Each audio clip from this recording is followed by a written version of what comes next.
Alright guys, I'm just going to kind of like go through some final touches and fix any like problem areas in the portrait. Like bringing in this blue line that goes to his hat back. Some of this needs to be darkened, and then I need to correct some of this color and add this hair and maybe some eyelashes and the highlights in his eyes. But for the most part, I'm pretty content with the overall skin tone and how everything's coming out. Things that are coming out, like his nose is coming out.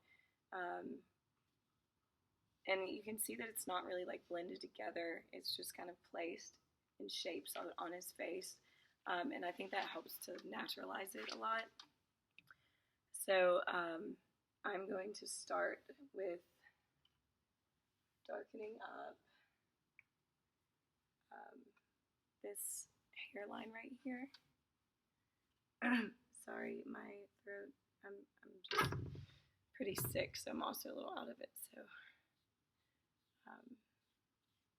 try to be patient with me.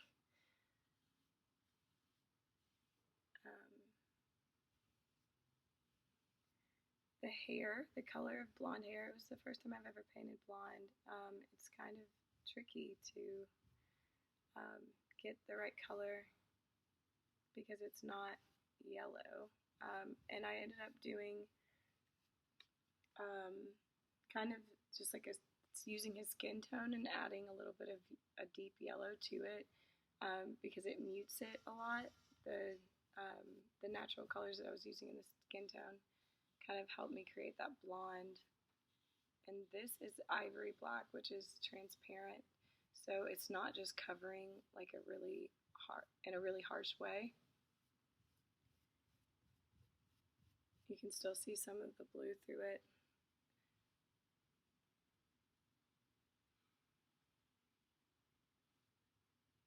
And I think this kind of needs to just go in a touch.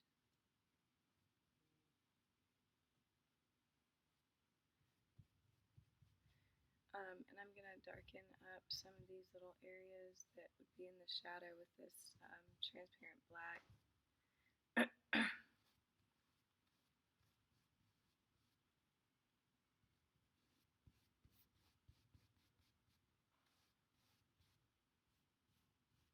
I pulled the reference photo up here so you guys can kind of see what I'm looking at to make this.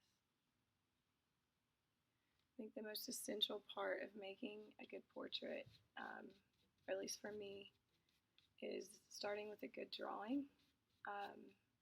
And then as you go through and paint it, to make sure that you keep referring back to the drawing. And if something's off, I really like to correct it with a pencil versus a paintbrush.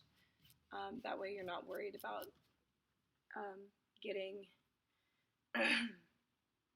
trying to fix tiny little details with the paintbrush is pretty hard. So if you redraw it accurately, it'll help you. And I ended up painting all of this without his eyebrows or his eyelashes or any of this hair in, so that I didn't focus on that. I think drawing that in after is good. That way you have like matching skin tones around his eye instead of like going in with the paintbrush and filling in between the hair and the eyelashes. Whenever you use black, make sure you really clean your brush off if you're using something else that's like a skin tone. Otherwise it's gonna really muddy up your paint.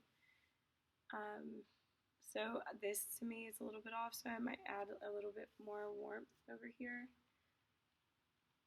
And I've also started like using the skin tones and mixing two of them together. I have like a cool red and blue that's a little bit deeper, and I'm just gonna come in here and add some of that in because it started to get just a little bit too cool.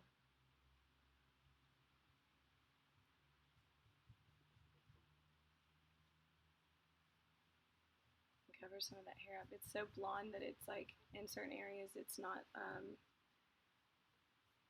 you can't really see it. So I'm using this transparently, not like thick applications of paint, to kind of just cover some of it.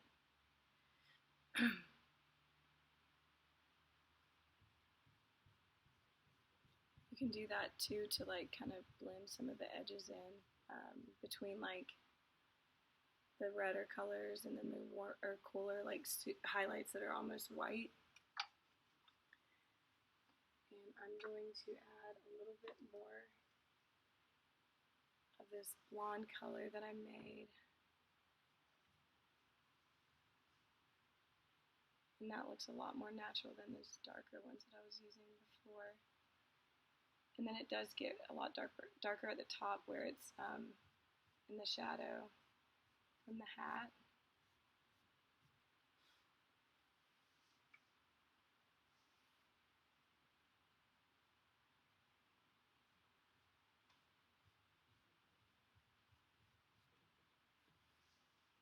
So I'll go back through with just a little bit darker brown and kind of bring these spots out just a little bit more where they're closer to the crown of his head.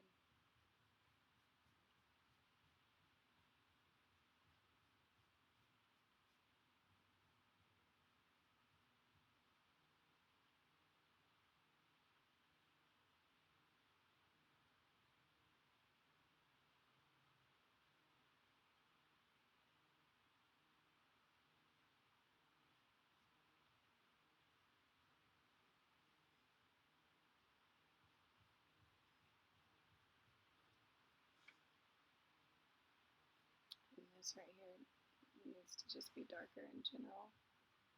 It's got a lot more shadow on it than I had drawn.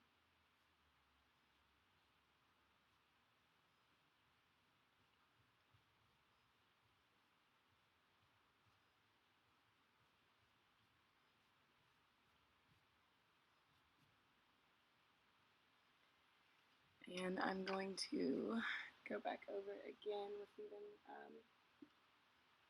lighter.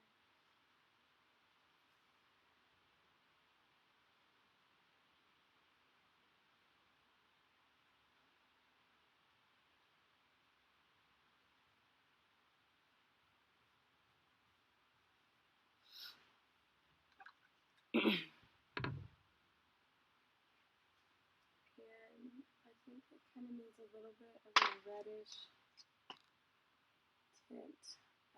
So I'm going to use burnt sienna, which is like a really warm brown earth pigment. And then I'm going to just get like the tiniest bit of it on my brush.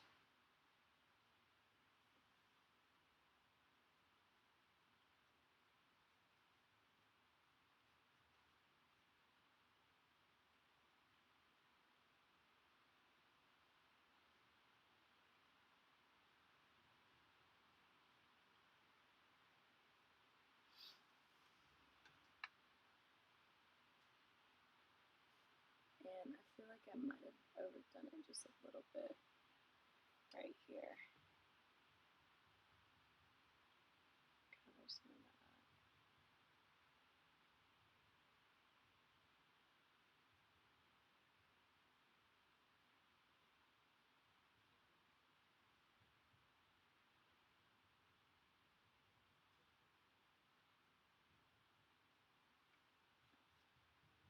This is probably going to be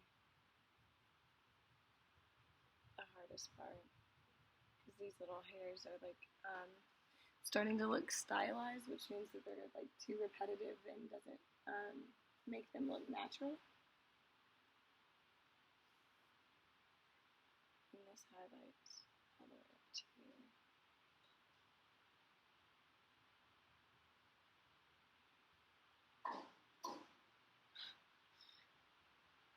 I just lost power for a minute. And as you can see, I've taken all of these hairs out of here because I wasn't really, I don't know, I kind of prefer it without it. And this is why I think I said on the last video that painting is like just a war where you're fighting like constant battles where you like get to do something and you're happy with it, and then you do something else and you're like, oh my gosh, I just lost what I was so happy with, and you have to go back in and do it again. But I don't know, I feel like you learn from it every time. And it can always be painted back. If you did it once, you can do it again. It is a pain in the butt, but it's possible.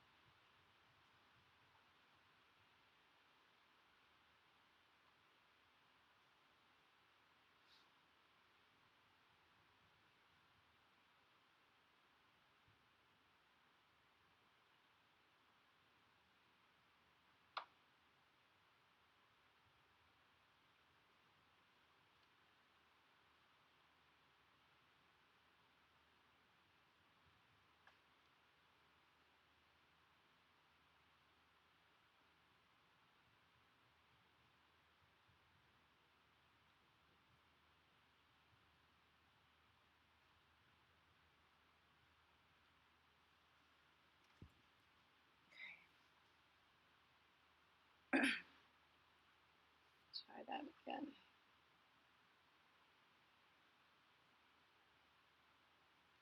I think just for the sake of time.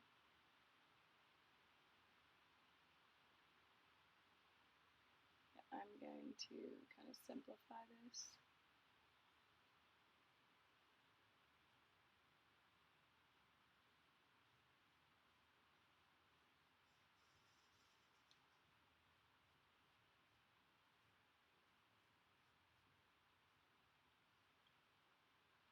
Not worry too much about this like really small hairs on his forehead.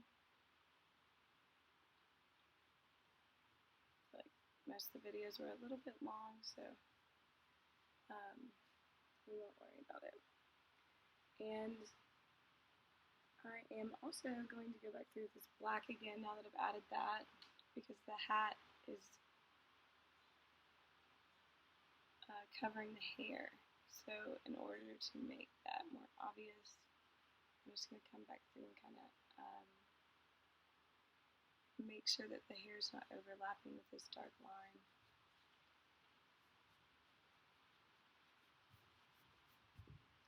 And I am going to add his eyelashes in this blue strap under his chin.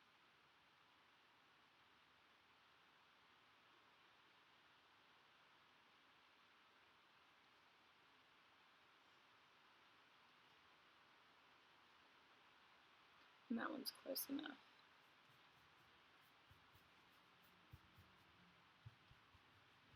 Okay. So his eyelashes are kind of like a dirty gray brown. They're not black by any means. So I'm going to mix up some of my skin tone with some dark brown umber.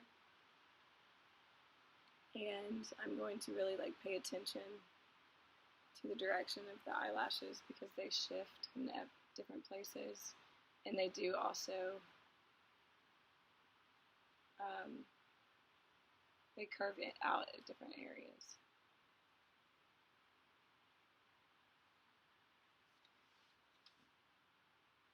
And like I said, don't, like what I was doing, like I kind of am going through and like, there's too much water in my brush.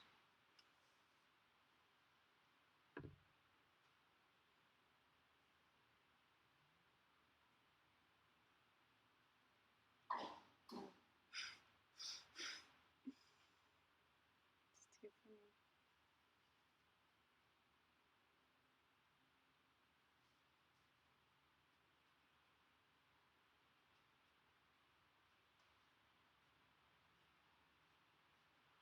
I'm not like marking each one of these as like a little individual line. I'm kind of making masses of them in the correct direction, which is key.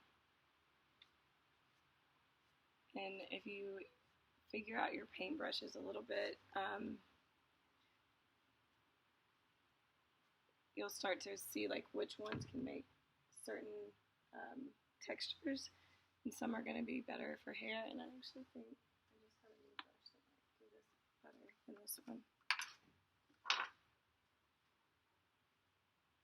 Let's see.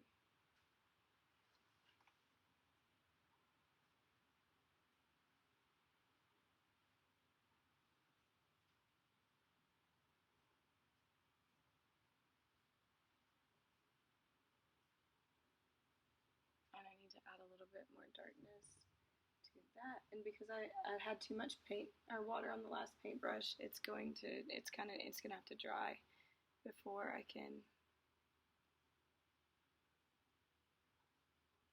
make it more opaque.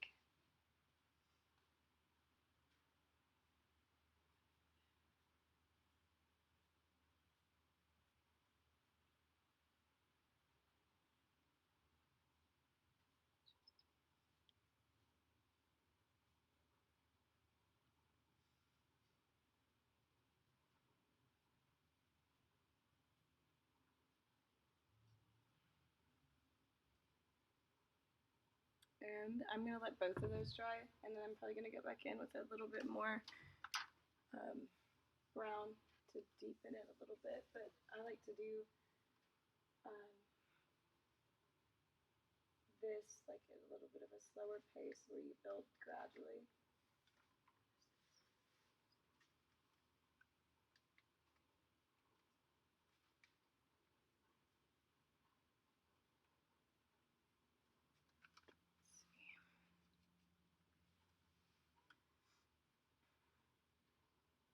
And depending on the lighting, eyes have a highlight usually from, especially if you're in bright light, but like from the camera,